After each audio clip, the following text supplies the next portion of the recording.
pero bueno. Les comento algo antes de empezar con la clase, que lo que estamos viendo es, digamos, yo vi en particular mi clase que resultó demasiado extensa para los contenidos en la clase anterior, y como tenemos algunos teóricos en algunas clases libres, lo que vamos a hacer es dividir, por ejemplo, y que era transcripción y traducción, solo voy a dar transcripción. ¿Sí? Luego va a venir la doctora Majowicz con control de la expresión génica, que es continuidad temática de contenido a lo que de lo que voy a hablar hoy.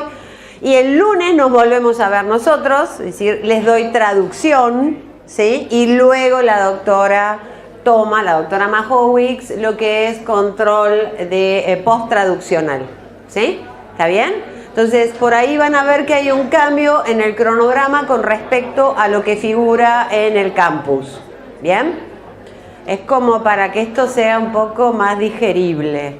¿Bien? Bueno, vamos a comenzar con alguna duda que quieran. Hola. ¿Alguna duda que quieran retomar del tema anterior antes de avanzar? ¿Nada? Ni siquiera lo leyeron, así que... Sí. Un momento, por favor. Sí, yo... Dale. Dale, bueno, es tu minuto de fama.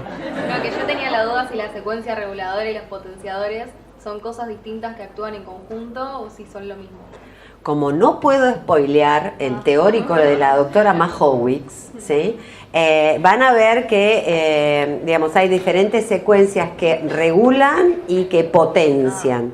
Algunas son enhancers y otras ayudan al engranaje de ese complejo macromolecular que estaba el mediador, la proteína que modifica histonas, ¿sí? Todo ese complejo macromolecular a veces necesita de potenciadores o amplificadores, ¿sí? Pero en realidad son diferentes secuencias dentro del gen, de lo que definimos como gen, que ayudan a su expresión o reprimen también su expresión, ¿sí? No son siempre la misma cosa, ¿ok? ¿Alguna otra duda? ¿No? Bien. Bueno, vamos a empezar entonces con lo que vamos a ver hoy y entonces quedamos en que solamente vamos a ver mecanismos moleculares de la transcripción en la clase de hoy, ¿bien? Y recalco el tema de mecanismo molecular. Acá no es que transcripción es el pasaje del ADN a una molécula de ARN. Tengo que conocer las formas, ¿sí? En que se produce el proceso. ¿Está claro? Entonces, nosotros en la clase anterior habíamos analizado y descrito lo que correspondía a el cromosoma, ¿sí? Y cómo se organizaba el genoma, ¿bien? Ahora vamos a iniciar el mecanismo por el cual ese genoma en un lenguaje entre ácidos nucleicos, ADN, es transcripto a la molécula de ARN, ¿bien? ¿Cómo son los pasos que ocurren dentro del núcleo, por ejemplo, en la célula eucarionte, o asociado al cromosoma único de las células procariontes? ¿Bien? ¿Todos ubicados? Bien. Entonces,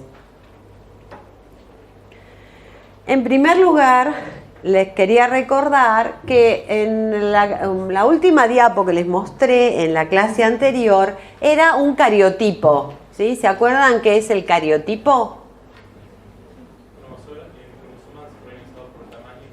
El cariotipo son los cromosomas de cada tipo celular organizados por tamaño, ¿sí? Y si son somáticos o son sexuales, ¿sí? Y si ustedes recuerdan, se los mostré en diferentes colores, ¿sí? Fluorocromos, que lo van a ver luego con el doctor Favale.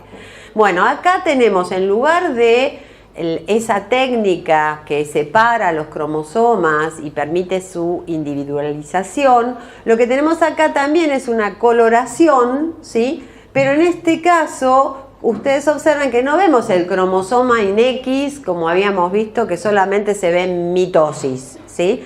Sino que hay un mapa del núcleo de una célula en donde se distinguen los distintos cromosomas desde el 1 hasta el número 22, y acá está el sexual, ubicados en el núcleo de una célula eucarionte. ¿Bien?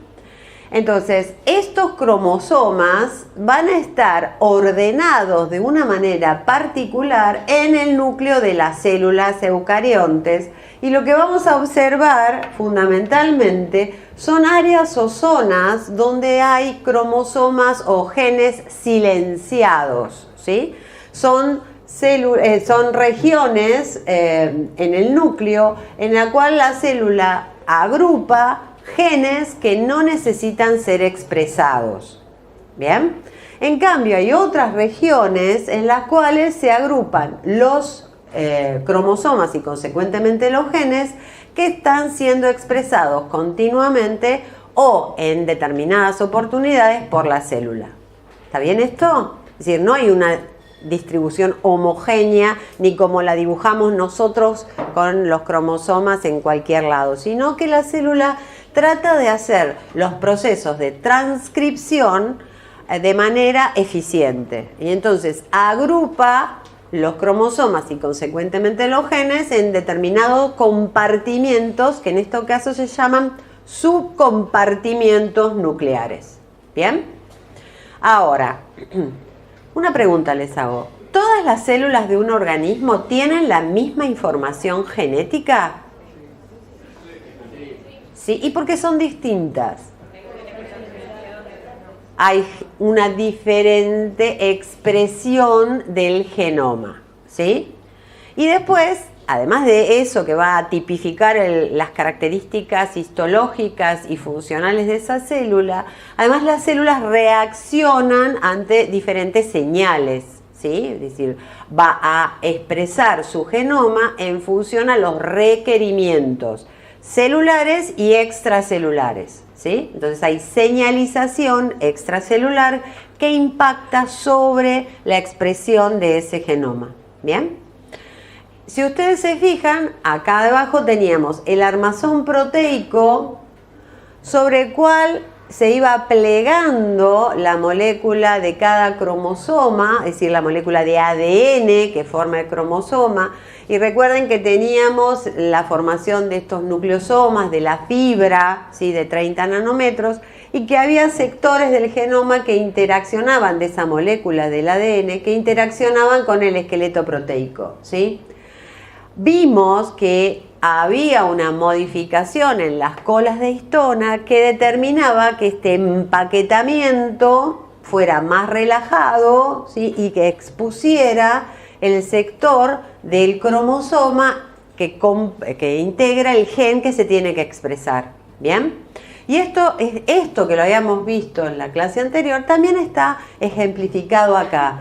Nosotros tenemos los cromosomas y vamos a ver que este núcleo, cuando es activado en la transcripción del gen A y el gen C, vemos que este desempaquetamiento, ¿sí?, esta mayor accesibilidad a las enzimas de transcripción, se observa con una relajación, si se ve menos condensado el núcleo, porque esto permite que este gen sea expresado. ¿Bien? ¿Se entiende? Bien. Ahora,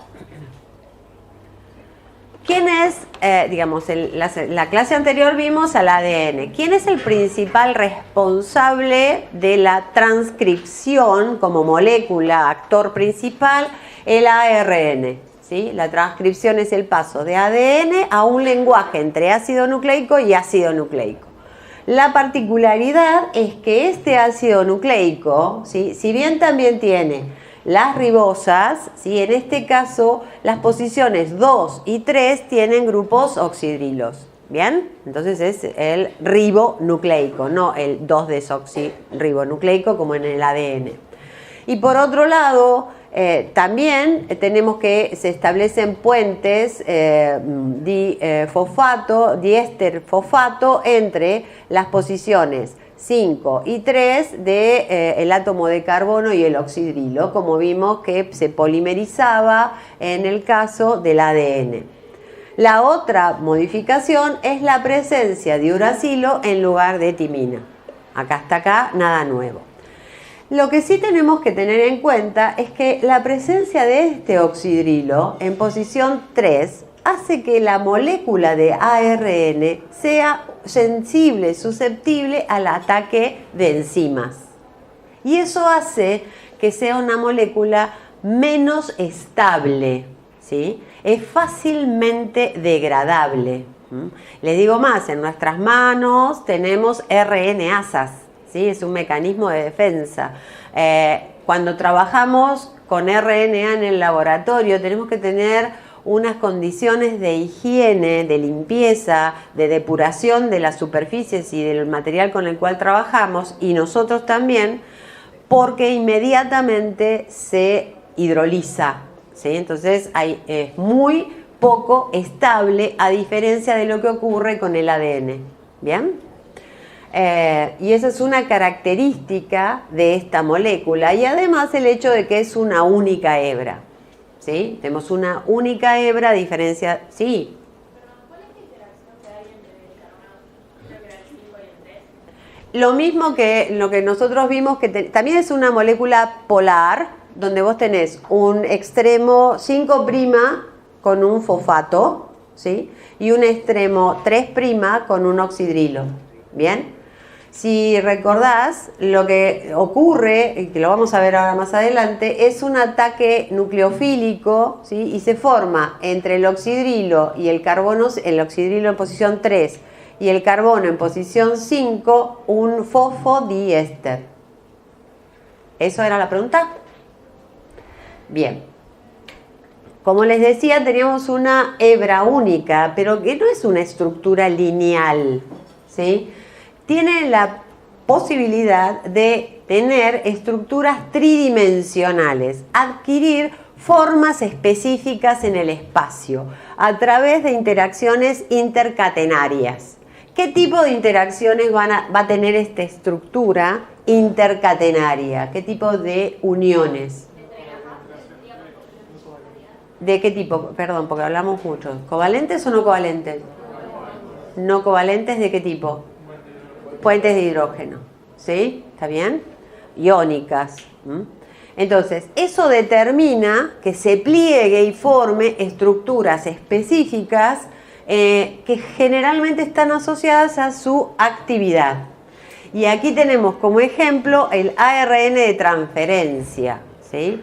O bien las ribosimas, que son enzimas, pero que tienen, desde el punto de vista de la composición química, es ARN. Tiene actividad catalítica, pero es ARN.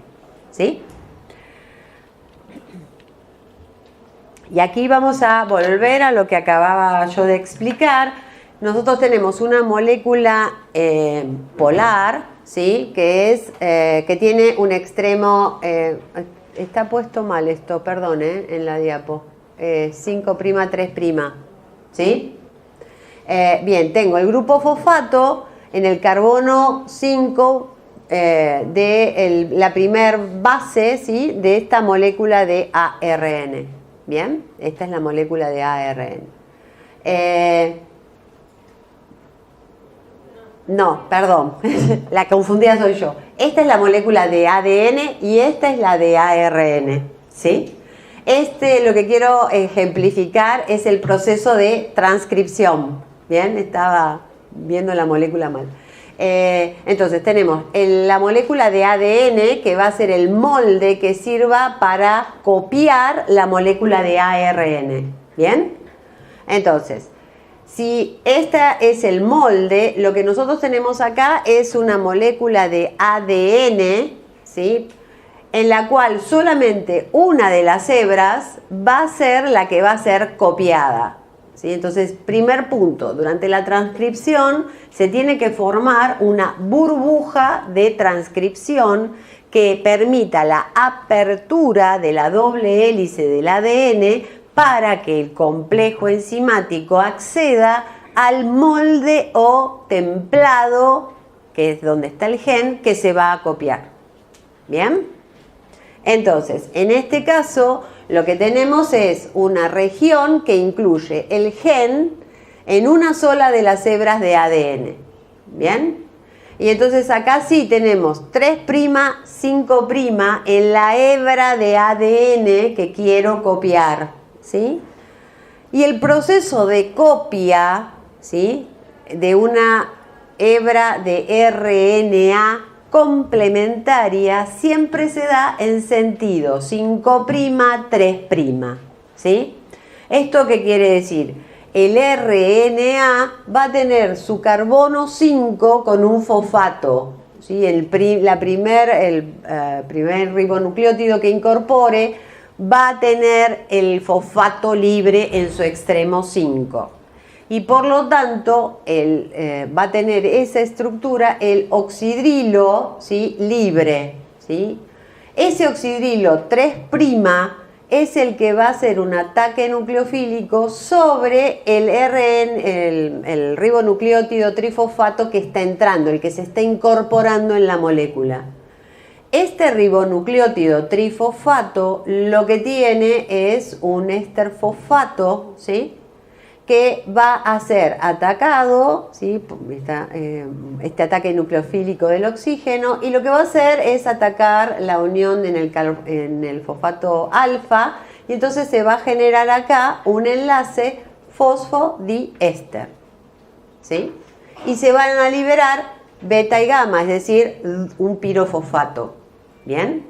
Esto es un enlace, los 3 fosfatos constituyen un enlace de alta energía que para formar, por la ruptura que provoca el ataque nucleofílico, genera el enlace fosfodiéster y un pirofosfato de menor energía. Entonces, en realidad, la formación del fosfato de diéster no requiere de ATP, ¿sí? La propia ruptura, hidrólisis del ataque nucleofílico permite la polimerización, la elongación y la incorporación del nuevo fosfato, ribofosfato. ¿Está claro?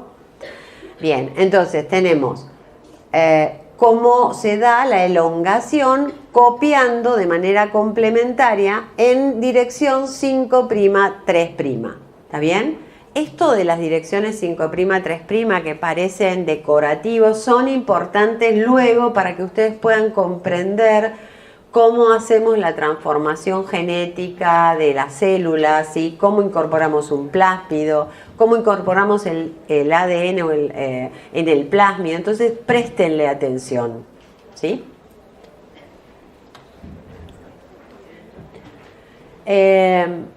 Ahora bien, surge una pregunta. Si bien nosotros tenemos que aquí no se requiere energía, de alguna manera los procesos a nivel celular tienen que ser más eficientes en cuanto a el tiempo también, ¿sí? Entonces, ¿cómo resuelven este problema las células? ¿Quiénes bajan la energía de activación para poder agilizar los procesos metabólicos? Las enzimas, ¿sí?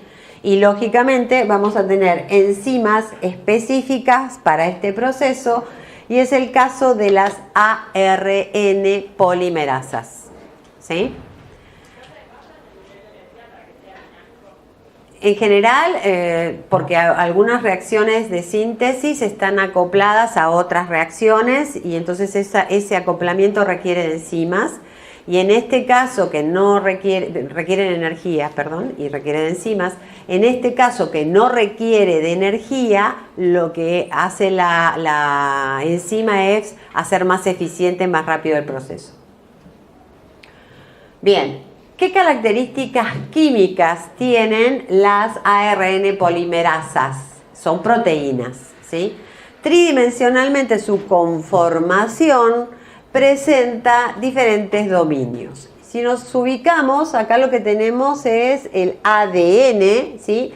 la región de alfa hélice, de la doble hélice de la molécula de ADN. Tenemos las dos hebras que ingresan al sitio catalítico, ¿sí? En ese sitio catalítico, además, hay una vía de entrada y de contacto, un canal de entrada de los ribonucleósidos trifosfato, ¿sí? Que acabamos de ver en la diapo anterior, son los que van a ir ingresando para elongar la cadena de ARN mensajero. Y a su vez vamos a tener que tener un sitio, en el sitio catalítico, de salida de la molécula de ARN mensajero recién sintetizada. ¿Bien?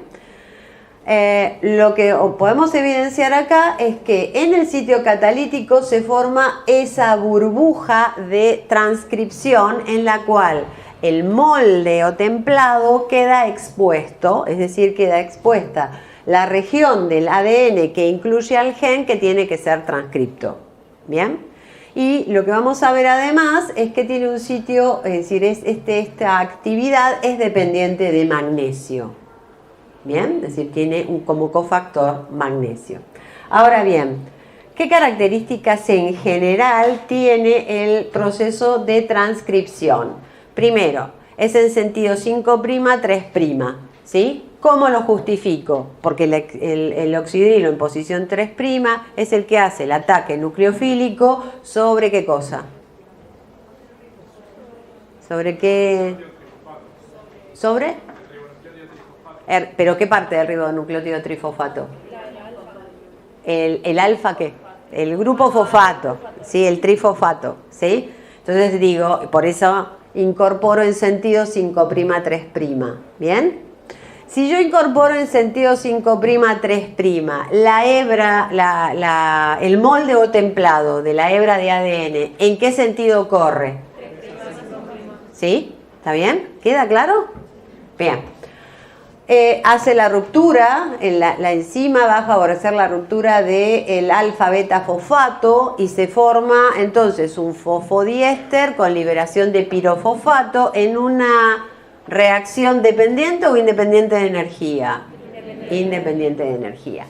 No usa cebadores. ¿Quiénes? A ver si en el CBC se acuerdan, usan cebadores. ¿Qué proceso celular usa cebadores o primers? La replicación.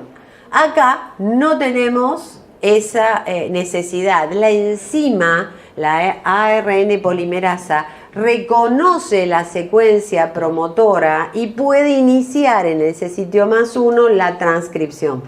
¿Sí? Es independiente de la presencia de cebadores que indiquen dónde posicionar a la enzima en la molécula de ADN. ¿Se entiende? Bien. Puede cometer errores. ¿Y por qué puede cometer errores el proceso de transcripción?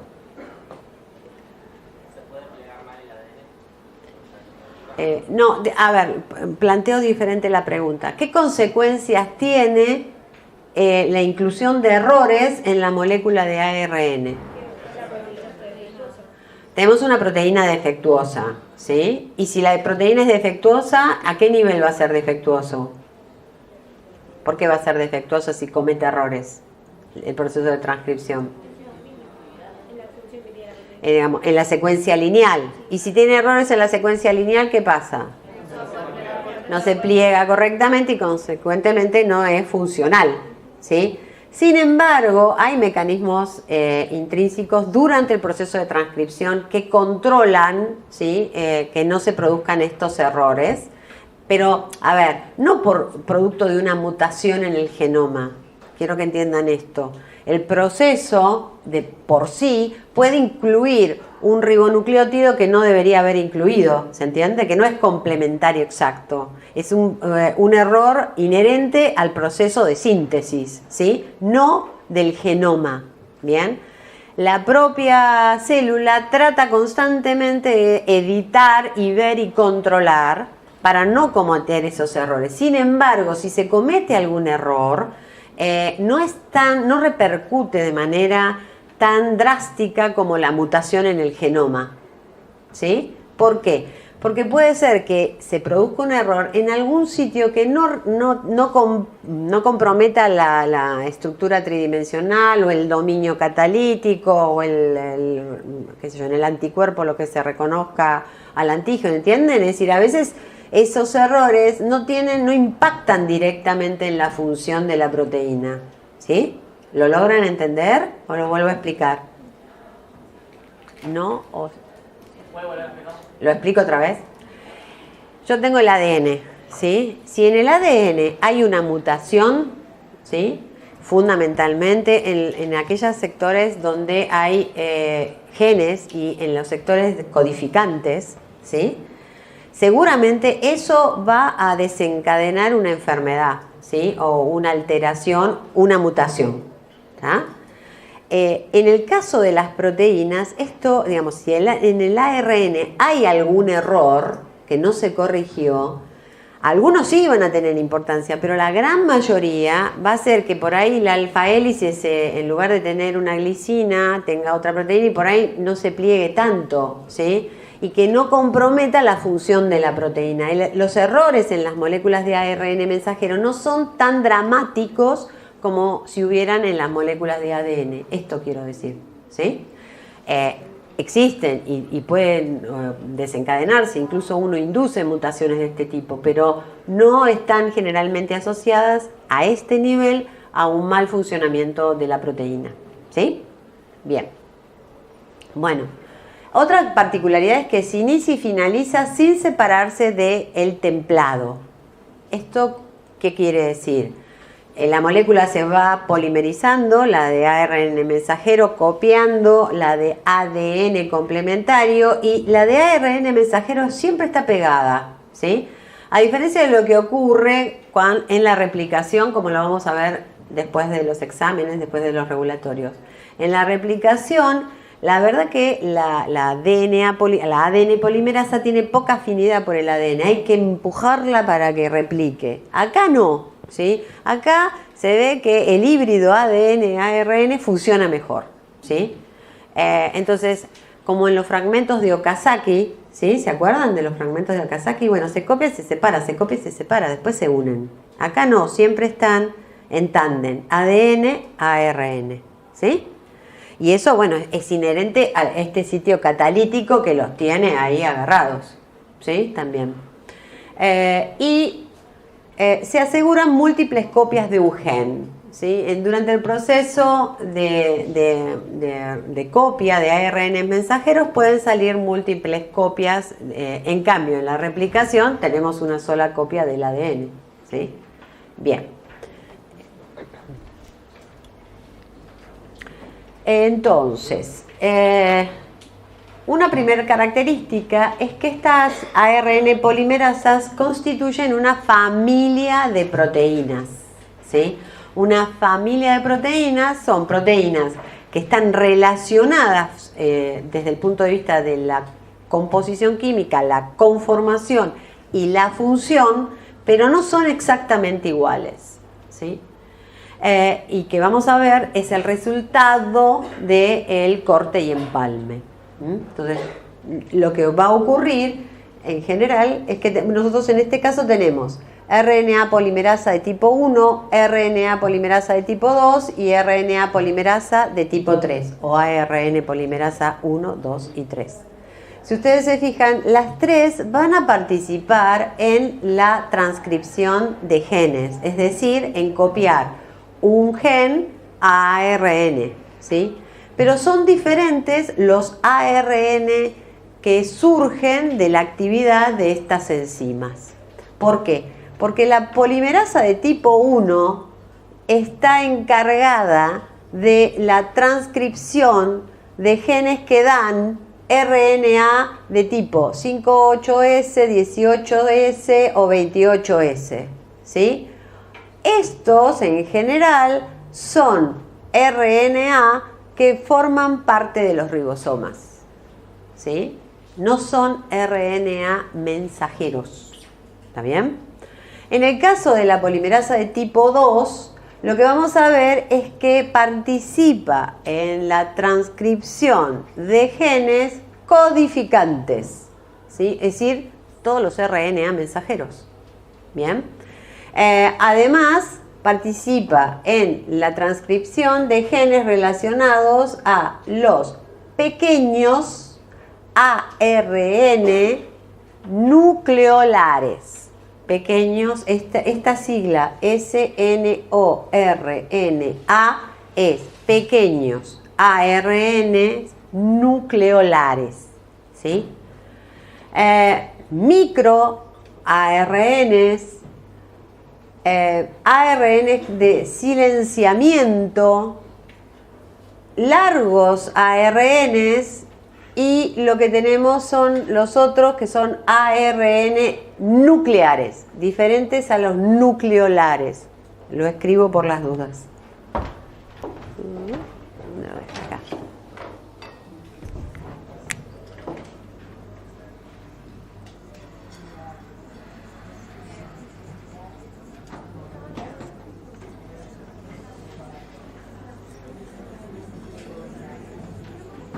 ¿Sí? Esto es ARN de dos tipos diferentes y van a tener funciones diferentes. Entonces,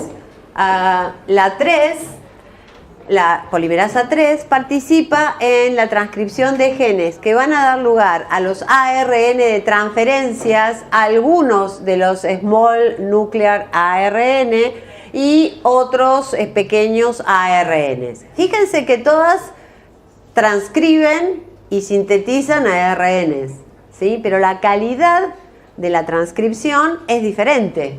Bien, esto quiere decir, están relacionadas, pero los sitios activos de estas diferentes enzimas reconocen diferentes secuencias en el ADN para dar lugar a la transcripción de distintos genes, ¿sí? Por eso son isoformas en este caso de enzimas.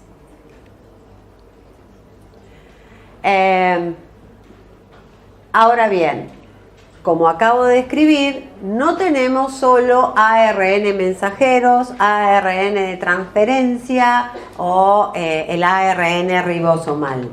Y lo que vamos a ver acá es algunas de esas diferencias. Nosotros nos vamos a centrar hoy en el estudio de los ARN mensajeros, en la transcripción de ARN mensajeros.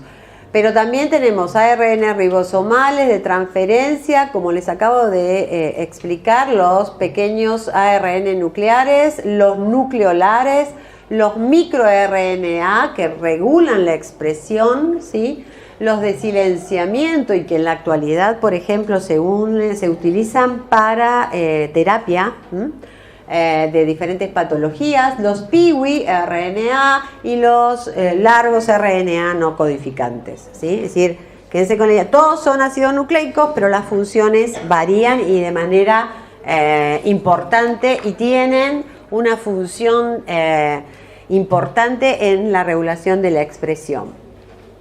Vamos a ver cómo hacemos para obtener un ARN mensajero para un gen. Y vamos a recordar que lo que tenemos en la diapositiva, en la parte superior, era un gen, ¿sí? Que un gen incluía, además de las porciones codificantes y no codificantes, en la definición de gen, ¿qué incluía? Secuencias reguladoras, potenciadores, enhancers, ¿sí? ¿Qué más? Había secuencias que determinaban o que iban a marcar si su expresión o no. Bien, y el promotor y la secuencia tata, ¿sí? Bueno, todo eso es el gen, ¿sí? Nosotros ahora, que ejemplificado en la parte de arriba, lo único que vamos a ampliar abajo es la secuencia a transcribir, ¿sí? Es lo del gen específicamente que va a ser transcripto, que va a tener intrones y va a tener codones, ¿está bien? Es esa única parte la que tenemos graficada abajo. Entonces, la molécula de ADN es la que está en verde. Dos hebras complementarias, 3', 5', 5', 3' arriba, ¿bien? Vamos a obtener una molécula ¿sí?, de ARN, que vamos a llamar de ahora en adelante el transcripto, ¿sí?, de ARN, y ese transcripto de ARN se polimerizó en sentido 5', 3'. ¿Bien? Por lo tanto, la cadena molde o hebra, ¿sí?, que se copió es la que va en sentido 3', 5', porque esta tiene que ser complementaria a la que se copió. ¿Vamos bien ahí? Si ustedes se fijan, esta, la de ARN, el transcripto, es complementaria a esta que tengo acá, que es la hebra molde, ¿sí? Y es 5', 3', exactamente igual a la otra hebra complementaria de la molécula de ADN, que va también en sentido 5', 3'. ¿Bien? ¿Todos ubicados? Bien. Entonces, el transcripto es complementario a la hebra molde e igual a la cadena de ADN que no actúa como molde o templado, ¿sí? En este caso, en la cadena, en el transcripto, se incorpora uracilo en lugar de timina. ¿Bien? Esto parece muy tonto, pero ténganlo presente, ¿sí? Bien. Vamos a ver ahora cómo se produce el proceso de transcripción en bacterias, en el cromosoma único bacteriano.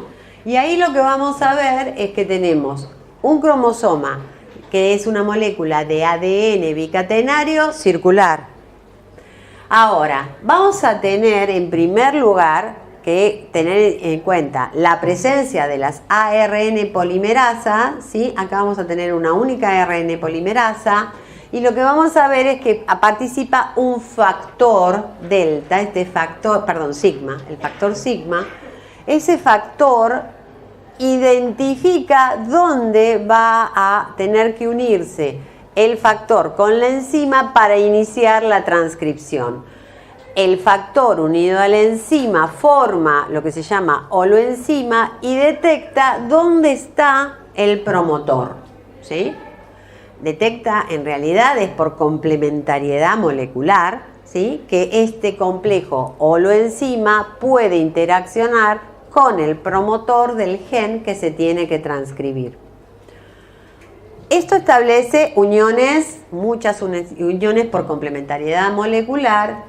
La enzima, entonces, va a tener una actividad de helicasa que va a abrir y formar esa burbuja de transcripción y entonces queda expuesto el templado o molde en esa burbuja de transcripción. La enzima comienza ese proceso de polimerización, primero 2, después 10 ribonucleótidos, pero se queda pegada al promotor, ¿sí? No corre sobre la molécula circular de ADN donde está el gen. Esto implica que se crea una tensión porque la enzima está tirando de la molécula de ADN, ¿sí? Es esto lo que traté de ejemplificar acá. Tira, ¿sí? Y eso provoca una tensión molecular en todo, un estrés molecular, tanto para la enzima que le dice dale al ADN, metete acá adentro y el ADN no quiere entrar, ¿sí? Entonces esa tensión determina química, determina la liberación del factor, ¿sí?, sigma, y entonces ahora sí la enzima puede desplazarse, ¿sí?, por la burbuja de transcripción, elongar, es decir, seguir agregando ribonucleótidos trifosfatos, extender la molécula de ARN, la cual va a llegar a separarse cuando llegue a una secuencia de terminación, ¿sí?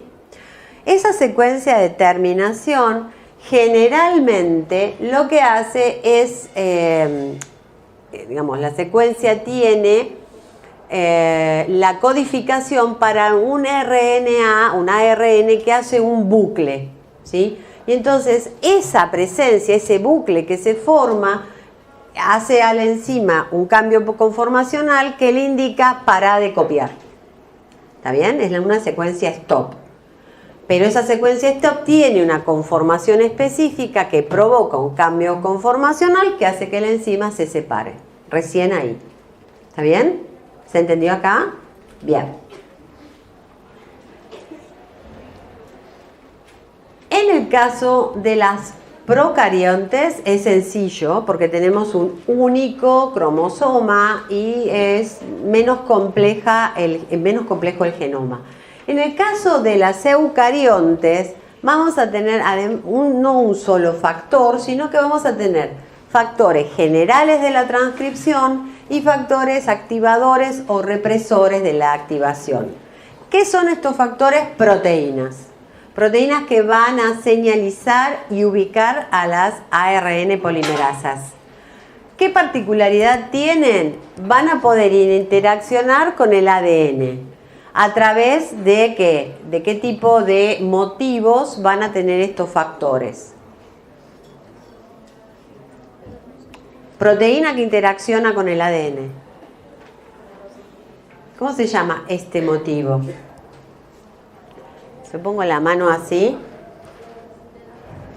¿Sí? Esto es el pulgar y esta es la mano. ¿Sí? Y tiene un cofactor que es el zinc, dedos de zinc. ¿Sí? La otra es la cremallera, la de cierre. ¿Sí? Y cuando interaccionen las proteínas, si recuerdan, habíamos hablado que el ADN es flexible. Entonces se va a señalizar por un cambio, una curvatura en la molécula de ADN. ¿Bien?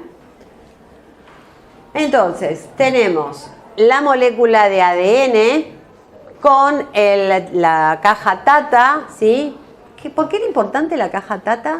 Porque era La que tenía... ¿La que tenía qué? menor cantidad de puentes de hidrógeno. Dale. Menor cantidad de puentes de hidrógeno, entonces era más fácil poder separar las cadenas. Ok. ¿Todos de acuerdo? Bien. Entonces, tenemos la caja Tata, el promotor, el +1 que indica a partir de dónde va a comenzar la transcripción del gen. Y lo que vamos a ver es un reconocimiento de esa caja Tata a través de un factor de transcripción general. Anotamos factor de transcripción general. Como lo abrevio, TF, ¿sí? Factor de transcripción H en este caso. ¿Sí? Este factor de transcripción general, le digo porque después con la doctora Majowicz van a ver los específicos. ¿Sí? Entonces, estos son generales, estos están siempre, ¿sí? En cualquier proceso de transcripción, siempre están. ¿Tá? Entonces, tenemos el factor, ¿sí? Que va a reconocer este factor H2, lo que va a hacer es reconocer a la caja Tata, ¿sí? ¿A través de qué? De su dominio Tata Binding Protein, TBP. ¿Sí? El factor es una gran proteína, pero tiene un dominio que establece por complementariedad molecular la interacción con la caja Tata. Al interaccionar el factor 2D con la caja Tata, ¿qué le va a pasar a la molécula de DNA? De ADN. Se pliega. ¿Sí? Se pliega. Ya ahí hay un cambio conformacional, algo diferente a lo que estaba ese cromosoma. Y esto va a permitir este cambio conformacional que el segundo factor de transcripción, ¿sí? Interaccione, formando un complejo de inicio de la transcripción. ¿Bien? Cada vez que interaccionan estos factores, y por eso les puse acá, hay un cambio conformacional como el Tetris. Cada uno va enganchando al otro, ¿sí? Y se va formando un complejo que se ubica sobre la caja Tata, posiciona las enzimas como acá está el +1 que vos vas a tener que copiar. ¿Se entiende? Bien. Sí.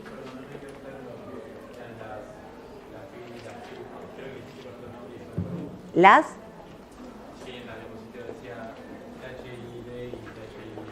A ver, otra cosa. Si no se acuerdan los nombres, ¿sí? Acá son todos TF, ¿sí? Esto es Transcriptional Factor, ¿está bien?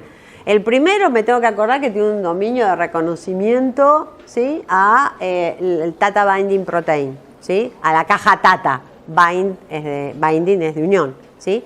A la caja TATA. ¿Bien? Esto inicia la formación de un complejo macromolecular con otros factores generales de la transcripción.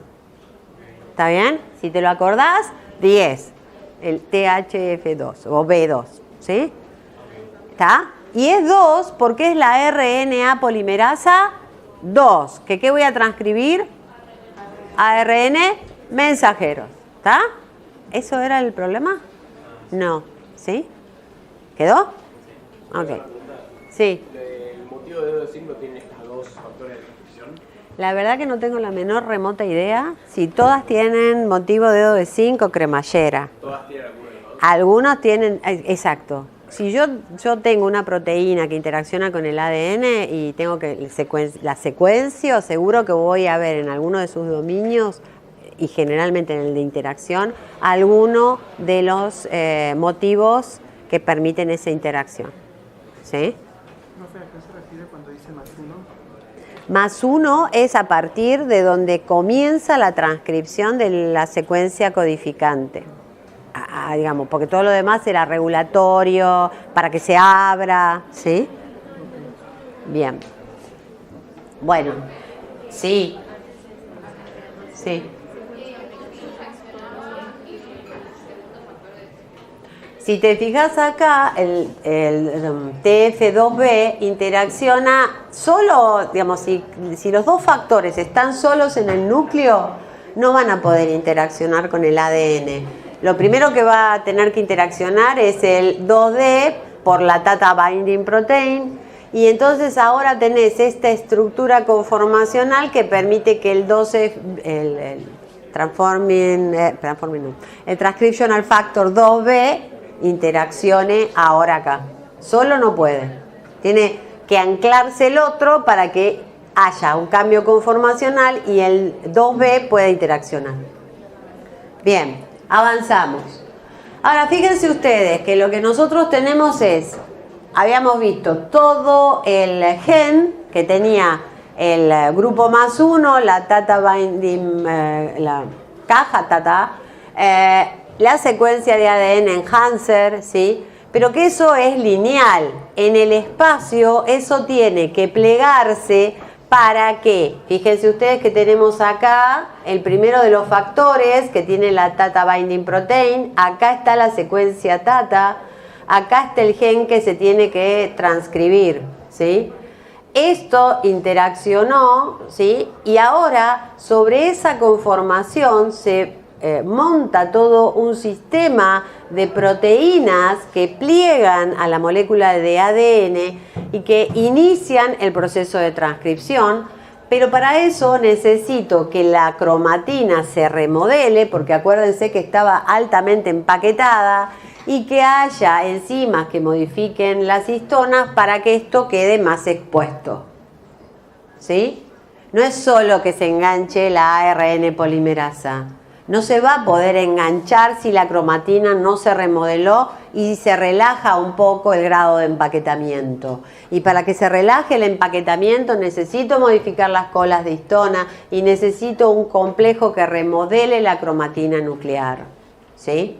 Por eso el núcleo de las células eucariontes determina zonas o subcompartimientos donde estas proteínas se encuentren más accesibles y organicen ese complejo macromolecular más rápido y de manera eficiente para asegurarse el proceso de transcripción. Por eso existen subcompartimientos nucleares. ¿Bien? Pregunta, porque no le vamos a decir, describa cómo es el proceso molecular de inicio de la transcripción, olvídenlo, ¿sí? Entonces, la pregunta que podemos hacer es, por ejemplo, ¿qué consecuencia tendrá la presencia de una mutación que afecta la función del dominio TBP, ¿sí? Tata Binding Protein, del factor 2 de la transcripción? ¿Me la pueden contestar? No lo reconoce, me dicen acá, si el Tata Binding Protein no reconoce ¿a quién? A la caja Tata, ¿qué pasa? No se puede unir el segundo complejo. Si no se puede unir el segundo complejo, ¿qué pasa? Todo esto no se puede y entonces no hay inicio de la transcripción. ¿Sí? ¿Está bien? Esos son el tipo, digamos, es la inversa, no le decimos, describa el proceso de transcripción o cómo se inicia la transcripción. Vamos por al revés, ¿sí? ¿Está claro? Bien. Entonces, una vez que dijimos que se forma sacamos todo en el gráfico, todo lo demás de mediador, de colas distonas, ¿sí? Pero está formado teóricamente. Una vez que se forma el complejo de inicio de la transcripción, lo que va a ocurrir es esto de que se ensambla la ARN polimerasa porque puede incluirse, ¿sí?, en todo ese complejo macromolecular junto con otros 3 factores generales. Seguimos hablando de los generales.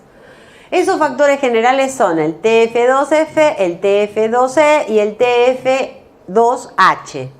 ¿Sí? ¿2 por qué era que tenía? ¿2 por qué era? Voy a hacer de competencia de tribuna. Está contestando siempre esta tribuna. Aquella de abajo, ¿eh? ¿Sí? A ver si contestamos un poco más. Bueno, entonces, lo que vamos a ver de todos estos factores, que nuevamente es como el Tetris, cada factor reconoce una zona y forma el complejo macromolecular, donde se puede posicionar la ARN polimerasa y empezar su actividad. Pero nosotros tenemos relacionado a la ARN polimerasa con la polimerización, la inclusión, la elongación de la molécula de ARN mensajero.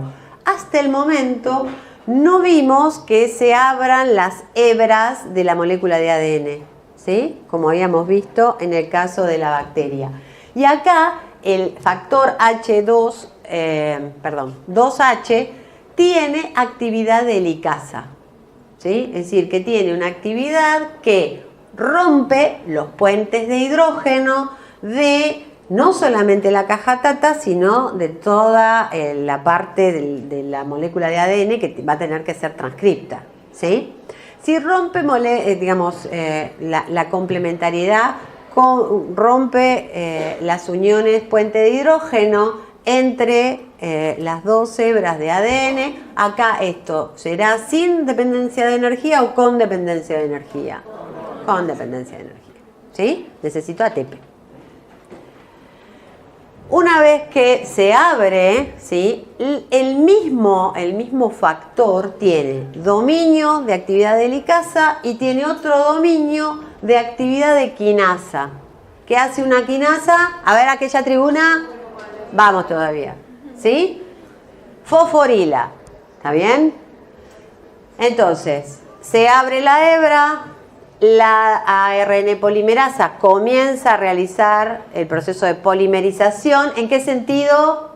5'3', ingresan los ribonúcleos trifosfato y lo que voy a ver en paralelo a ese proceso es que a través de ese dominio de quinasa se fosforila el extremo carboxi terminal de la ARN polimerasa, ¿sí?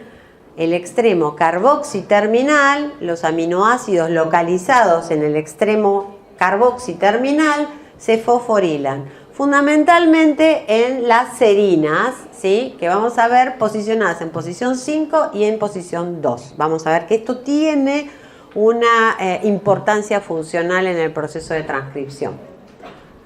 ¿Alguna duda acá? Sí.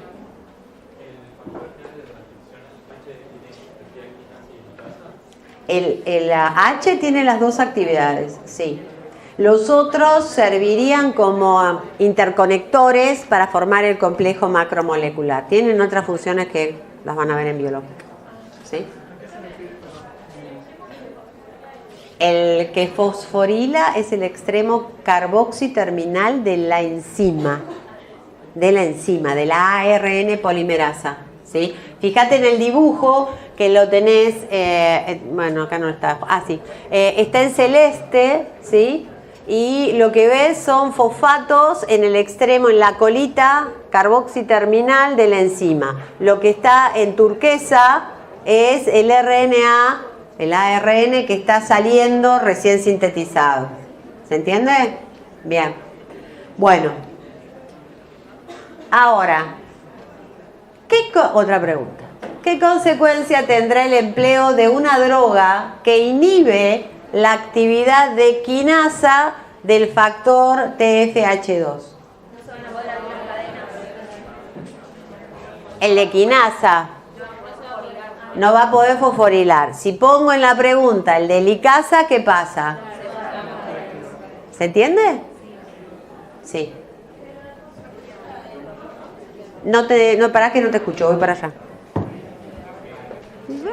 Sí. Todos tenemos dudas y nos enriquecemos de las dudas del otro. Sí, la consecuencia, bueno, vamos a ver más adelante que tiene otra consecuencia la fosforilación, pero era como para que vayan entrenando a que tiene una consecuencia eso, ¿sí? Bien. Bueno, seguimos. Durante el proceso de polimerización, de elongación de la molécula de ARN mensajero, es decir, cuando y durante la síntesis, la copia del ARN mensajero, el ARN mensajero se modifica, ¿sí? Y se modifica sobre todo para evitar ser hidrolizado, para evitar ser degradado. Son mecanismos de protección que tiene el ARN mensajero, ¿sí? Y entonces vamos a ver que hay dos modificaciones en cada extremo. En el extremo 5', ¿sí?, de la molécula de ARN mensajero, y en el extremo 3' de la molécula de ARN mensajero. Entonces vamos a ver que hay proteínas, ¿sí?, que intervienen en esas modificaciones, es decir, enzimas que intervienen en esas modificaciones. Entonces, vamos a tener, esa es la ARN polimerasa, y si ustedes se fijan en la colita, ¿sí?, en el extremo carboxiterminal, aparecen unos grupos fosfatos, ¿sí? ¿Que quién fosforiló? El dominio quinasa del factor. Bien, ¿está? Porque si ponen quinasa, abajo la pregunta. ¿Está claro? Es el dominio de quinasa del factor. ¿Está bien? Bueno, exacto. Eso empezaba a fosforilar, ¿sí?, la cola, el carboxiterminal. Entonces ahí uno crea, la célula crea una diferente conformación, una diferente topología, ¿sí? Y eso permite que interaccionen proteínas de capping, ¿sí?, cap, sombrero, ¿sí?, capping, del extremo 5', ¿sí? Es decir, que a medida que se va sintetizando y el extremo 5' queda liberado, estas proteínas van a incorporar una metilguanina, ¿sí?, en el extremo 5'. ¿Está bien? Entonces le cambia la estructura para protegerla. Y a su vez vamos a ver que luego el mismo factor, además de la serina en posición 5, otras quinasas fosforilan en posición 2, ¿sí? Lo mismo, el extremo carboxiterminal. Y esto determina otra topología, otra conformación que permite a la interacción con otras proteínas que lo que hacen es participar en la eliminación de los intrones. ¿Está bien? Esta quinasa es otra, son otras quinasas, nada tiene que ver con los factores. Y por último, lo que vamos a ver es que llegado un nivel de fosforilación, hay otra proteína, que es la roja, representada en rojo, que es la que va a poliadenilar el extremo 3'. ¿Sí? Esto ocurre durante la síntesis de la molécula de ARN mensajero. ¿Sí? Modificaciones durante la síntesis. Y fíjense que esto va siendo gradual, porque a medida que va saliendo la cola 5', ¿sí?, el dominio de quinasa lo empieza a fosforilar. Después, cuando empieza a fosforilarse, estas otras quinasas son más afines y empiezan también a fosforilar, es decir, estas modificaciones son graduales durante la síntesis. ¿Quedó claro? Sí.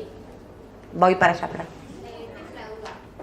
Lo que hace la eliminación de los intrones, ¿es la modificación que sucede por las otras quinasas que fosforilan o qué es lo que hace que se elimine?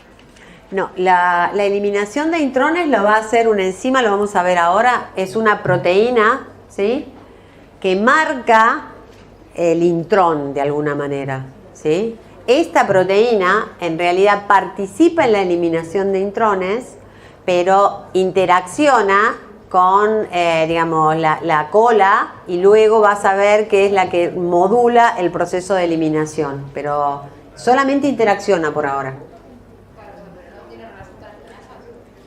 Tiene relación con las quinasas para poder interaccionar. La quinasa fosforila el carboxiterminal y cuando modificas la topología, interacciona la proteína que va a ser la que elimine los intrones. ¿Está?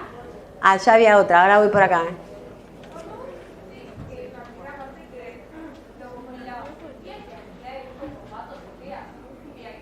No, espera, se fosforila y volví a decir porque no te escucho.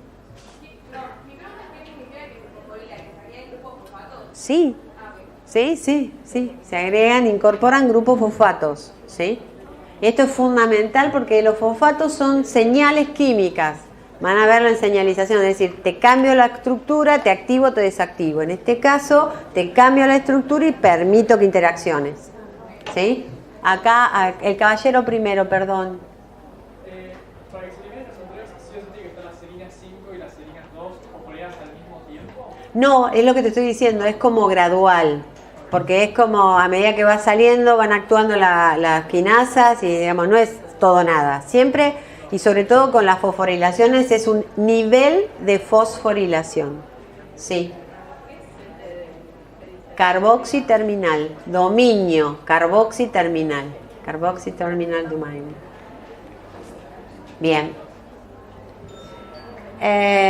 Esto ya lo dije. Y esto es como simplifica el proceso el Lodish, ¿sí?, en todas sus ediciones. Es decir, ya te contesto. Lo que les quiero decir es, yo les recomiendo que lean del Lodish porque es más corto, ¿sí?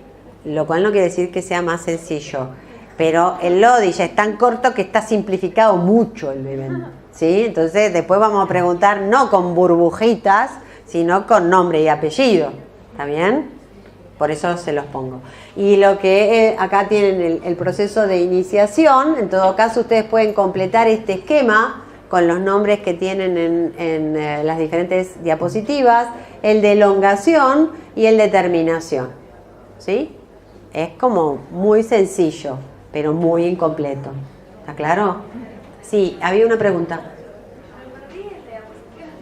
En la 1 te perdiste, no, por favor. Lo que pasa acá, digamos, es el dominio de quinasa del factor 2H fosforila la secuencia de proteínas del extremo carboxiterminal en posición 2. No te voy a preguntar la posición. Sí, y la secuencia también, no. ¿Está? Pero sí que hay fosforilaciones, ¿sí? A ver, que tiene hay un dominio que fosforila, que tiene quinasa, de actividad de quinasa, ¿sí? Pero que a su vez necesita otras fosforilaciones con otras quinasas que no son de los factores, ¿sí? Así se contesta, ¿está? Bien, entonces, tenemos modificaciones que ocurren durante la síntesis de la molécula de ARN mensajero, casquete, posición 5', ¿sí? 7-metil guanilina, ¿sí? O guanilidato, como lo quieran llamar. Poliadenilación, extremo 3', ¿sí? En el extremo 5' tenemos que, sabemos que va a ocurrir este proceso de 7-metilguanina y guanilato. Lo que vamos a ver en la poliadenilación es que es en el otro extremo, ¿sí? Es decir, fíjense ustedes que de la RNA polimerasa va emergiendo la cadena de ARN mensajero hasta que llegue a la señal stop y de ese bucle vamos a ver que hay diferentes señales stop en el caso de las células eucariontes. Y entonces ahora, otra vez, lo que nosotros tenemos en la cola, según el grado de fosforilaciones de la cola del carboxiterminal, van a actuar una serie de factores adicionales, ¿sí?, que van a incorporar metiladenosina en el extremo 3'. ¿Sí?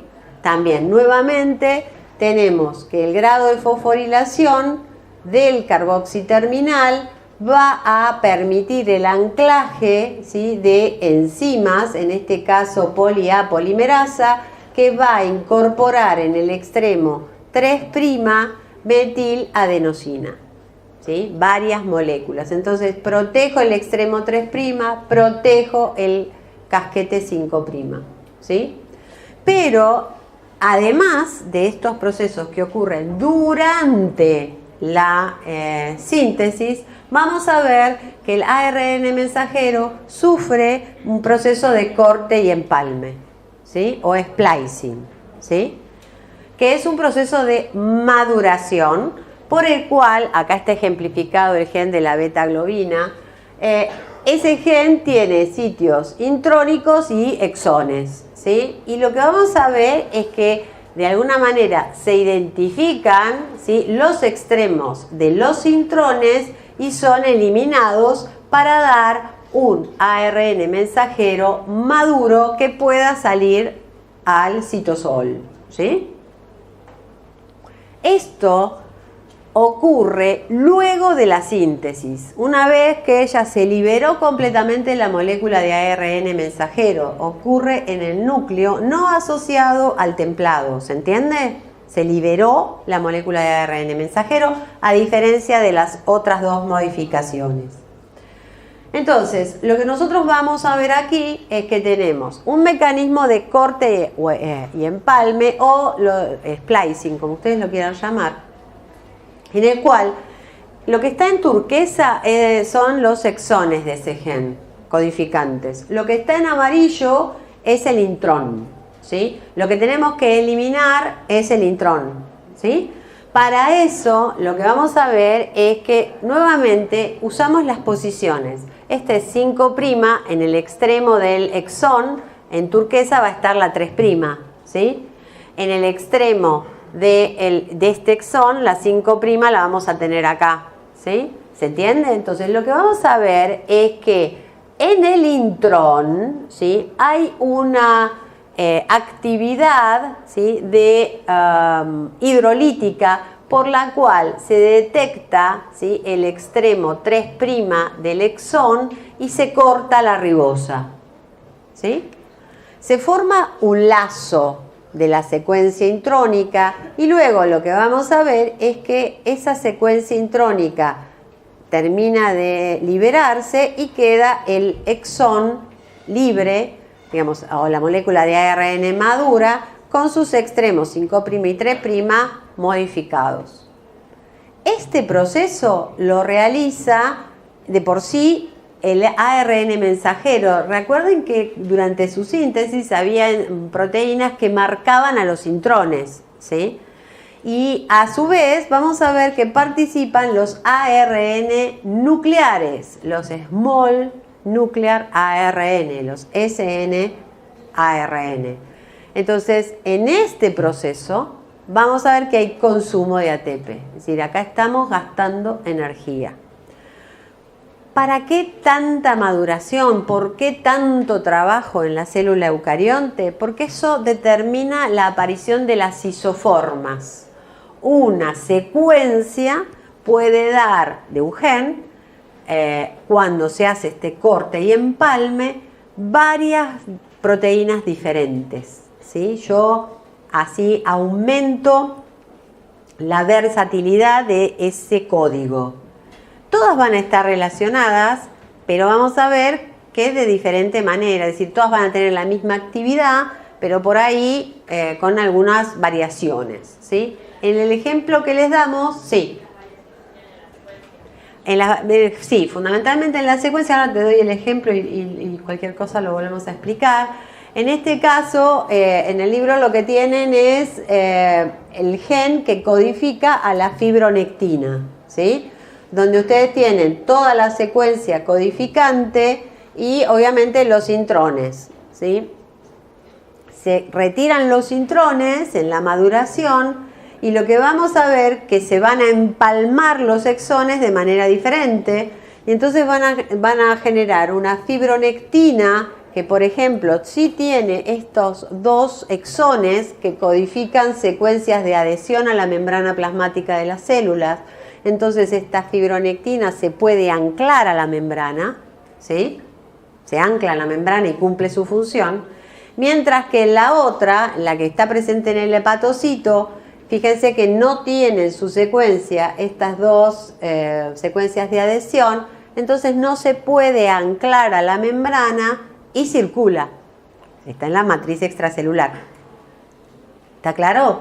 La función es la misma. Son dos proteínas de adhesión, ¿sí? Pero una va a ser de adhesión, matriz extracelular, y otra va a estar solo en la matriz extracelular y no va a interaccionar con las células, ¿sí? Esa sutil diferencia está dado por el corte y empalme y es lo que justifica la aparición de isoformas. Sí. ¿El corte y empalme es una modificación como los anteriores o es después de la...? Esta es una modificación, en realidad es la maduración del ARN mensajero y ocurre después de las otras dos. Ocurre una vez que ya no está la ARN polimerasa en el proceso de síntesis. ¿Está? Bien.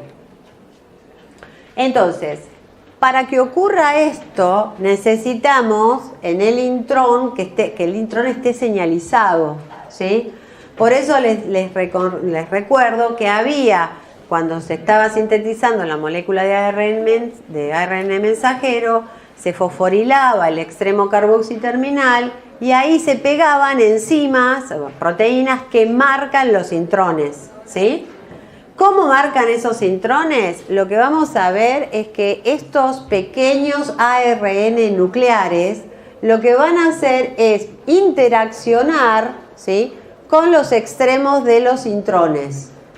Y entonces de manera gradual van interaccionando entre sí. Estos ARN son pequeños, son de, como dice ahí, 200 nucleótidos, tienen un montón de nombres, e incluso se llega hasta el U12, pero lo que hacen es interaccionar, ¿sí?, con la secuencia del intrón y con otras proteínas y forman ribonucleoproteínas, ARN con proteína, ribonucleoproteína. ¿Y qué hacen? Señalan dónde empieza y dónde termina el intrón. Si no, ¿cómo sabe la célula qué tiene que sacarse encima?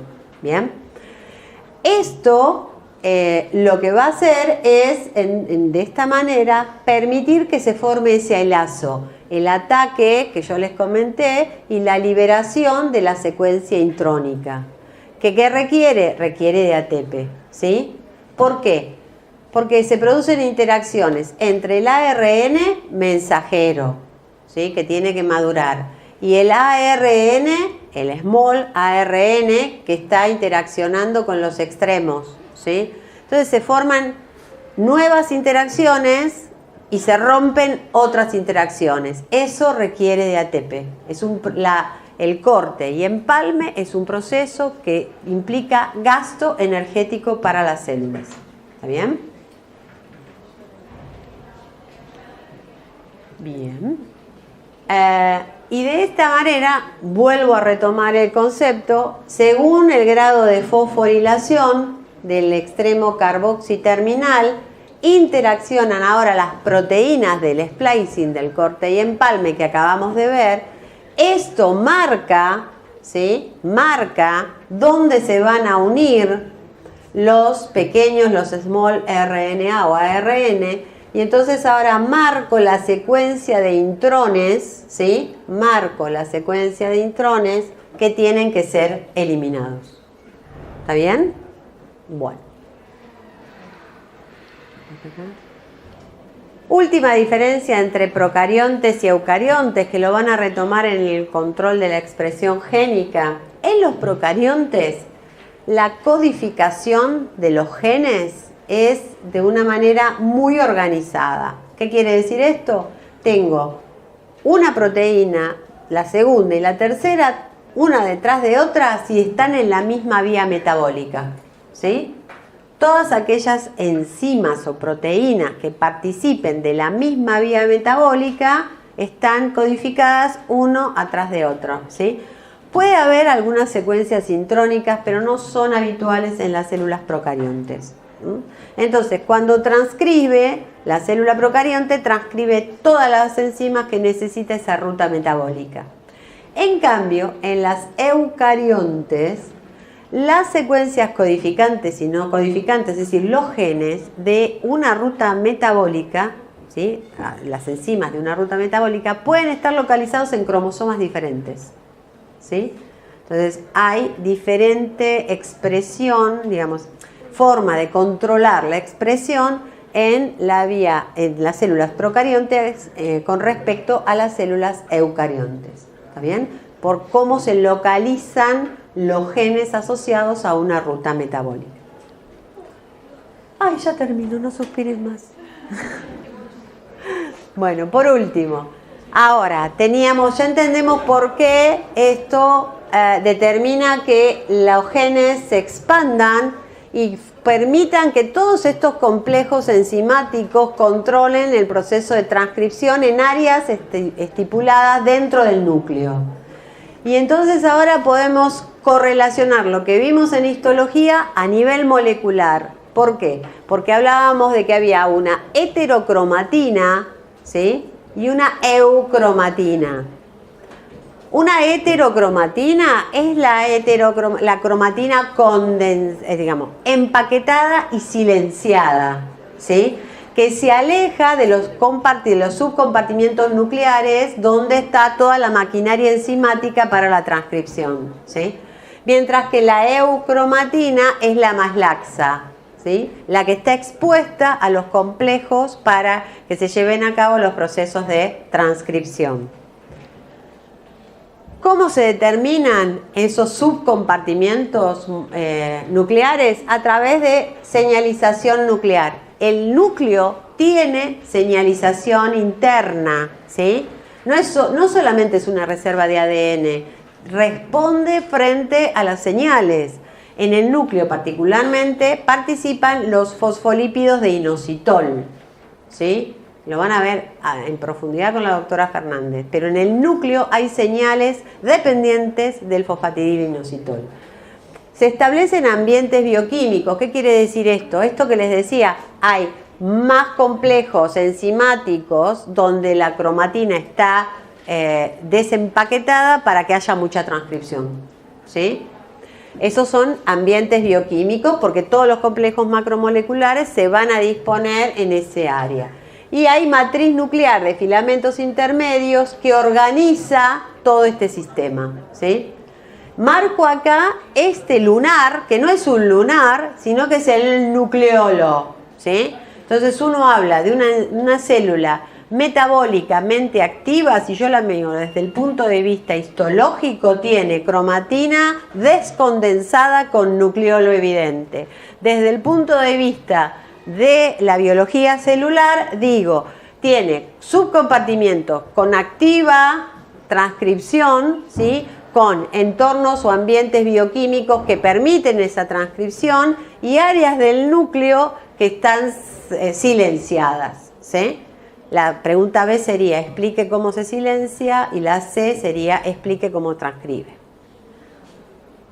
¡Wow! Nos vemos el lunes.